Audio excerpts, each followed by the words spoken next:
Caríssimos fiéis, nesse segundo domingo da Quaresma, nossa Santa Romana Igreja, Mãe e Mestra da Verdade, propõe-nos a contemplação do mistério da transfiguração de nosso Senhor Jesus Cristo.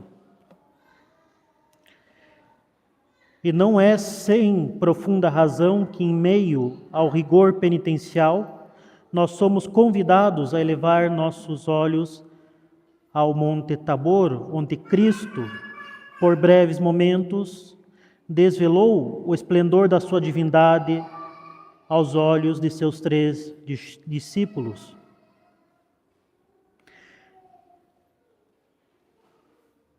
E nós ouvimos a voz de Deus Pai dizer: "Este é o meu Filho muito amado, em quem coloquei todas as minhas complacências.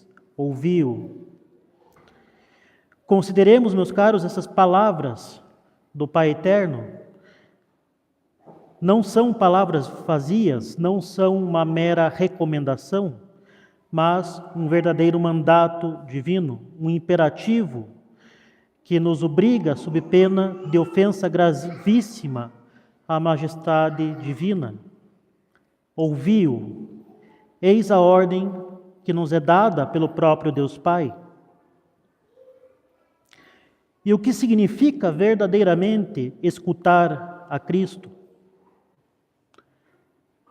Porventura, meus caros, trata-se de uma escuta parcial, seletiva, conforme as inclinações de cada um? De uma interpretação subjetiva, moldada segundo o espírito dos tempos? Significa ver na fé somente uma inspiração de estilo de vida? Ou, então, uma filosofia de vida que vai guiar nossas práticas de acordo com uma moda? Significa fazer concessões e adaptações para atrair o mundo? De modo algum.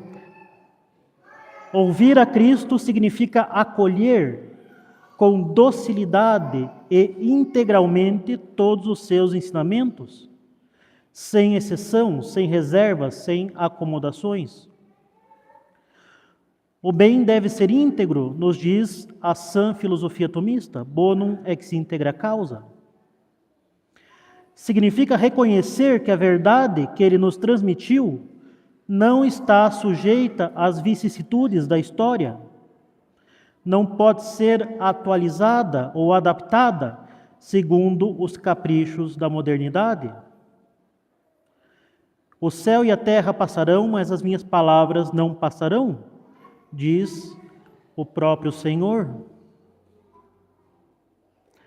São Beda, o Venerável, nos recorda precisamente: assim como estamos atentos à voz que veio do céu, devemos estar igualmente atentos à doutrina deixada para nós nos escritos apostólicos. E percebam, meus caros, a íntima conexão estabelecida por este santo doutor.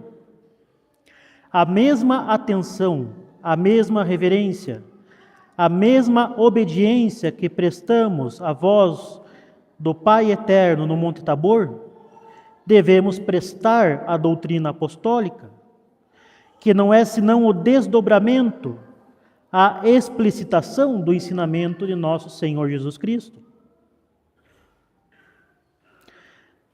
Mas é claro, podem bem os senhores me questionar: mas, padre, onde encontramos hoje essa doutrina apostólica em toda a sua pureza? Como podemos estar certos de escutar a voz autêntica de Cristo em meio a tantas vozes discordantes que se arrogam o direito de falar em seu nome? A resposta, meus caros, encontra-se no magistério infalível da Santa Igreja Católica Apostólica Romana, a única instituída por Cristo como guardiã e intérprete autorizada da revelação divina. O magistério da igreja não é uma voz humana entre outras, mas a expressão visível, audível, da própria voz de Cristo através dos séculos.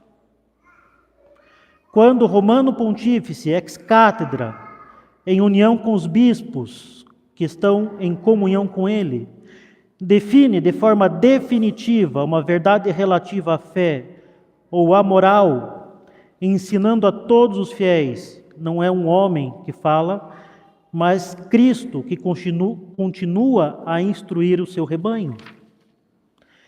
Quem a vós ouve, a mim ouve, disse nosso Senhor aos seus apóstolos e neles aos seus legítimos sucessores.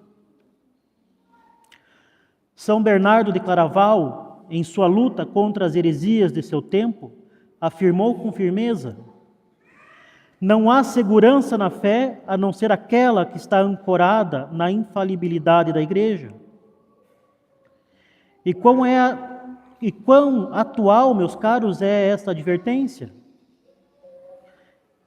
Em um tempo em que muitos, mesmo entre os que se dizem católicos e mesmo dentro da hierarquia, questionam os ensinamentos perenes da Igreja em matéria de fé e moral e se lançam na criação de uma nova fé, a âncora segura da infalibilidade do magistério é a nossa única garantia de não sermos arrastados pelas ondas turbulentas do relativismo, do modernismo e da apostasia.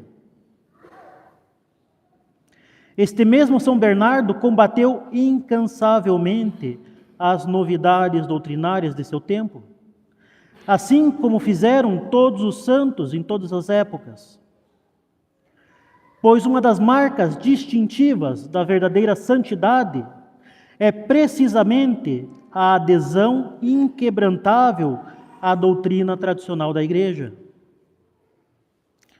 São Vicente de Lerran, no seu célebre Comunitório, estabeleceu o critério infalível para discernirmos a verdadeira doutrina católica. Ele diz: na própria Igreja Católica devemos ter muito cuidado para mantermos aquilo que foi acreditado em todos os lugares, sempre e por todos. Quod semper, quod ubique, quod ab omnibus. Aquilo que foi crido sempre, em todo lugar e por todos. Esta obra importantíssima, Comunitório de São Vicente de Lerran, os senhores podem encontrar na lojinha, inclusive. E eis aqui, meus caros, a regra para distinguirmos o trigo do joio, a doutrina verdadeira, isenta de novidades perniciosas, a universalidade, a antiguidade e o consenso dos padres. Aquilo que foi ensinado universalmente desde os primórdios da Igreja, com o consenso dos santos padres e doutores. Isso, e somente isso, é a genuína doutrina católica. É por isso que Santo Agostinho, em sua luta contra os hereges de seu tempo, insistia: o verdadeiro cristão deve preferir o ensinamento divino a qualquer invenção humana. E notem bem, meus caros, invenção humana. Eis o que é, em última análise, o conjunto das novidades doutrinárias. Todos os desvios da tradição apostólica, todas as tentativas de reinterpretar o depósito da fé à luz do espírito do mundo, formando o antimagistério do demônio, príncipe do mundo. Na epístola que nós acabamos de ouvir, São Paulo dirige-se aos Tessalonicenses com palavras que poderiam muito bem ser escritas diretamente para os nossos tempos. Esta é a vontade de Deus, a vossa santificação. E em que consiste esta santificação? O apóstolo das gentes, é claro, na pureza de vida, na castidade, na abstenção de toda impureza. Mas não é só isso. A santificação implica também e fundamentalmente a obediência à tradição apostólica ininterrupta que os tessalonicenses receberam dele.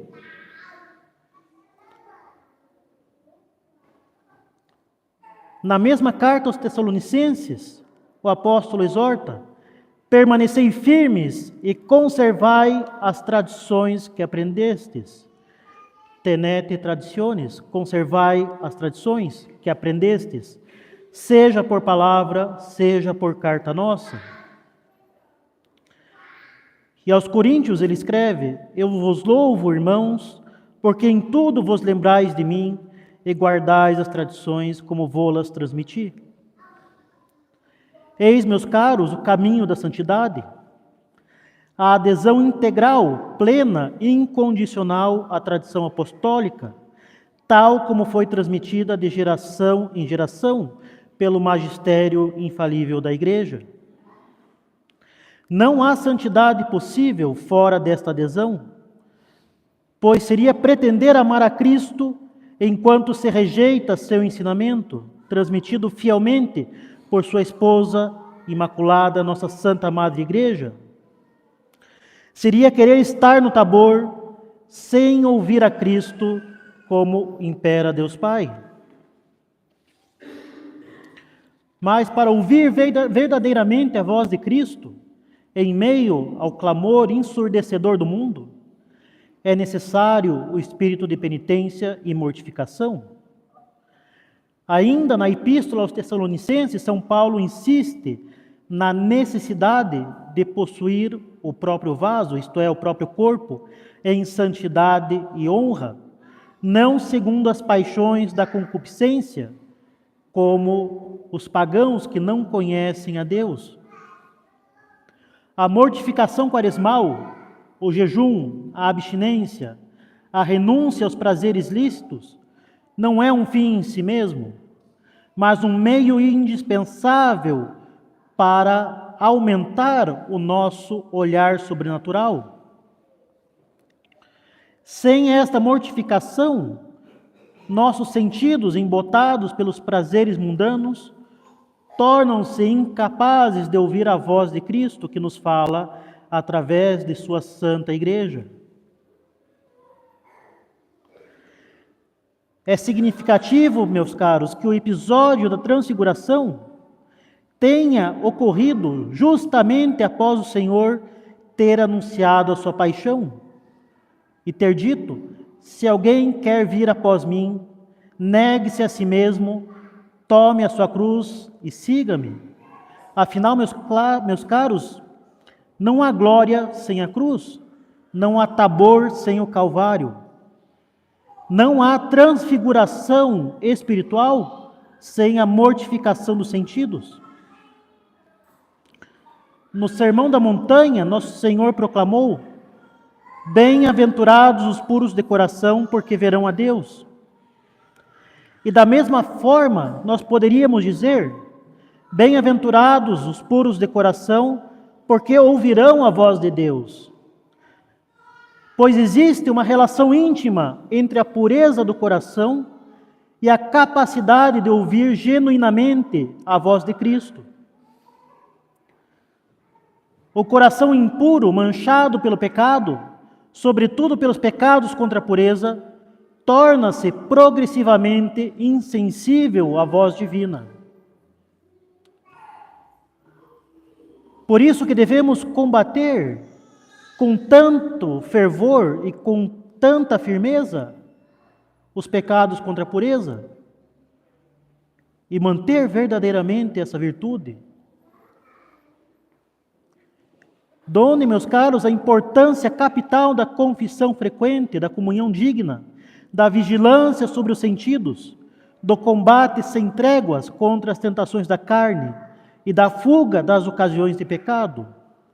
E nesse sentido, os senhores tirariam muito proveito em ouvir o sermão que o padre Daniel fez na missa das 7h30, sobre o combate contra os pecados da impureza e que o Padre Leonardo fez na missa das 9h30 a respeito das ocasiões de pecado grave e como combater, como fugir dessas ocasiões de pecado. Se quisermos escutar a Cristo, como nos ordena o Pai Eterno, devemos primeiro purificar nosso coração de tudo o que é mundano, carnal e impuro.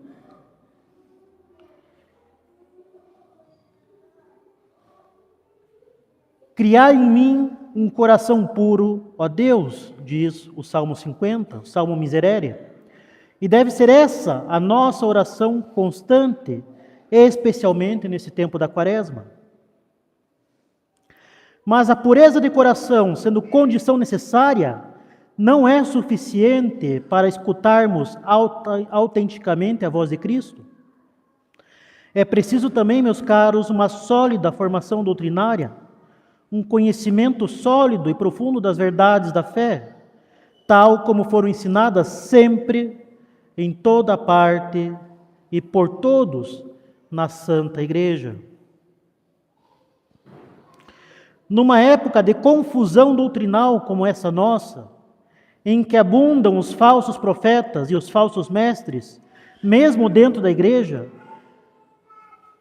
é mais necessário do que nunca conhecermos a fundo e com solidez a doutrina católica. O meu povo perece por falta de conhecimento, lamenta o Senhor pela boca do profeta Oséias. E quantos católicos hoje, por ignorância das verdades fundamentais da fé, deixam-se seduzir por doutrinas estranhas, incompatíveis com o ensinamento de sempre da Igreja. É por isso que devemos nos dedicar com afinco ao estudo do catecismo, das obras dos santos padres e doutores, dos documentos do magistério infalível, sobretudo aqueles que refutam e condenam os erros modernos. Assim estaremos munidos do discernimento necessário para distinguir entre o verdadeiro magistério e as falsas interpretações que proliferam e pululam por todos os cantos hoje.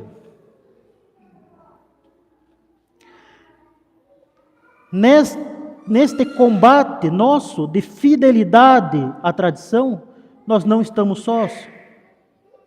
Nós temos diante de nós o exemplo luminoso de inúmeros santos que, em tempos de confusão doutrinal, semelhantes ao nosso, mantiveram-se inabaláveis na defesa da ortodoxia católica. Nós temos Santo Atanásio, que quase sozinho contra o mundo defendeu a divindade de nosso Senhor Jesus Cristo contra a heresia ariana, a ponto de cunhar-se o adágio Atanásio contra o mundo e o mundo contra Atanásio. Este grande santo e doutor nos deixou a advertência. Os verdadeiros fiéis preservam o ensinamento dos padres. Os que se desviam deste caminho mostram-se hábeis arquitetos da ruína. E eis que, com efeito, nós vemos os hábeis arquitetos da ruína em ação, demolindo pedra por pedra o edifício da fé católica, sob o pretexto de adaptá-lo às exigências do mundo e do seu príncipe, e de cavar a própria ruína. Afinal, aqueles que o seguem já não são mais parte da igreja, caminham para o mundo e são formados de acordo com os princípios do mundo, e mais cedo ou mais tarde vão abandonar os próprios arquitetos da ruína. São Jerônimo também não temeu enfrentar os hereges do seu tempo. Eis o que ele escreveu: ignoro Vigílio, rejeito Pelágio, abomino Nestório. Todos os demais que a igreja rejeita, eu também rejeito. E aqui está, meus caros, a atitude do verdadeiro católico diante dos erros doutrinais. Rejeição total, sem concessões, sem comprometimento, sem diálogo, pois não se dialoga com o erro, não se contemporiza com a heresia e não se faz concessões à falsidade. No Monte Tabor, nosso Senhor, por breves instantes, revelou a glória de sua divindade, habitualmente velada sob o manto da humanidade. Da mesma forma, meus caros, a fidelidade à doutrina tradicional da Igreja produz em nós uma verdadeira transfiguração espiritual, fazendo resplandecer em nossas almas a imagem de Cristo, que em nós é obscurecida pelo pecado. Pelo contrário, a acomodação ao espírito do mundo, a aceitação das doutrinas modernas incompatíveis com a fé católica, causa em nós uma deformação espiritual, uma desfiguração da imagem divina impressa em nossas almas pelo batismo. O católico que se deixa seduzir pelas novidades doutrinárias torna-se gradualmente irreconhecível como filho da Igreja. Sua fisionomia espiritual deforma-se até assumir os traços do mundo, da carne e do demônio. É justamente por isso que São Paulo nos adverte: não vos conformeis com este século, mas transformai-vos pela renovação da vossa mente, para que experimenteis qual seja a vontade de Deus, boa, agradável e perfeita. Notem bem, caríssimos, a verdadeira transformação, a autêntica transfiguração espiritual, vem não da conformação ao espírito do século, mas da renovação da mente segundo a vontade divina. E existe uma conexão profunda, inextricável, entre o rito romano tradicional e a transmissão fiel do depósito da fé. A liturgia não é mera expressão externa, mutável, adaptável da fé, mas a sua manifestação mais perfeita, seu veículo privilegiado de transmissão. Por isso mesmo, meus caros, a defesa do rito romano tradicional não é uma questão de mera preferência estética, disciplinar, carismática, nostálgica, mas consequência da própria defesa e da própria profissão da fé católica. Afinal, este rito sagrado, canonizado com expressão fiel da fé católica, é um baluarte contra as heresias, uma defesa inexpugnável da doutrina católica contra os assaltos do erro. Cada gesto, cada palavra, cada rubrica está impregnada de doutrina católica. Expressa a fé da Igreja de modo inequívoco, sem ambiguidades, sem concessões ao espírito do mundo. No Monte Tabor, nosso Senhor escolheu apenas 3 dentre os 12 apóstolos para testemunhar sua glória: São Pedro, São Tiago e São João. Por que eles? Os santos padres veem nesta escolha um profundo significado místico. São Pedro, o primeiro Papa, representa o magistério da Igreja. São Tiago, o primeiro apóstolo martirizado, representa o testemunho da santidade. E São João, o discípulo virginal, representa a pureza e também aquele que contemplou o Verbo e que exprimiu esta contemplação com a pureza da doutrina. Juntos, esses 3 apóstolos prefiguram o próprio testemunho da Igreja, ao preservar e transmitir fielmente os ensinamentos de Cristo, o magistério infalível, a santidade de vida e a pureza doutrinal. Esses 3 elementos são inseparáveis, formam uma unidade orgânica, e a ausência de qualquer um deles compromete a integridade do testemunho da Igreja. Bonum ex integra causa, malum ex quocunque defecto. O bem deve ser íntegro. O mal advém de qualquer defeito. E eis que o mundo ataca justamente esses elementos nos membros da Igreja. Não se quer mais ensinar a verdade com clareza e firmeza, mas agradar o mundo. A santidade de vida é substituída por um mero ativismo social, por um mero ser bonzinho, por um mero discurso ecológico ou qualquer outro assunto mundano que esteja na moda. A pureza doutrinal, por sua vez, é sacrificada no altar do diálogo com o mundo. Diante disso, meus caros, cabe a nós seguirmos o exemplo de São Pedro, de São Tiago e de São João, testemunhando em meio às trevas desta sociedade apóstata a glória perene de Cristo e de sua doutrina imutável.